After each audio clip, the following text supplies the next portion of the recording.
1、2、3，趁蘑菇头数数，我们快藏起来。我藏在树后，我变成花朵放在草上。啊，小贝姐姐，这不是变身捉迷藏，你违反了游戏规则，快变回来！看，伙伴们也说这样做是不对的。好吧，那我变回来。我藏在草丛后。嘿呵，这棵树居然有树洞，我藏在树洞里。哈，就剩我了，我也藏树洞里。哎呀，笨笨，快让我进去！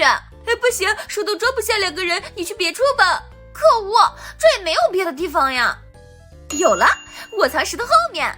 小贝姐姐，石头太小了，你都露出来了。哎呀，什么？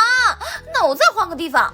嘿呵，小兔子乖乖藏好，我大灰狼蘑菇头来了。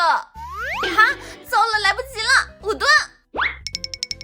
嘿呵，笨波，你到底有没有认真藏呀？尾巴都露出来了。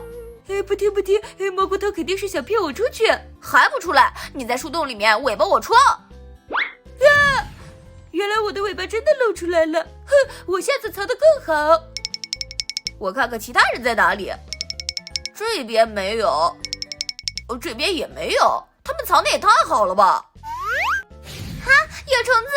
嘿哈，小雪居然自己出来了！嘿呀，虫子好可怕，我再也不藏草丛了。嘿哈，看来石头后面很安全，到现在都没有被发现。这块石头能盖房子，搬走。可我们搬不动啊！蚂蚁能搬动石头才怪呢，看来我不会暴露了。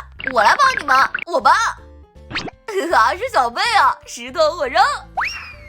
我的石头！可恶，下次我换个地方藏，看你还怎么找。就差笨宝了，在哪儿呢？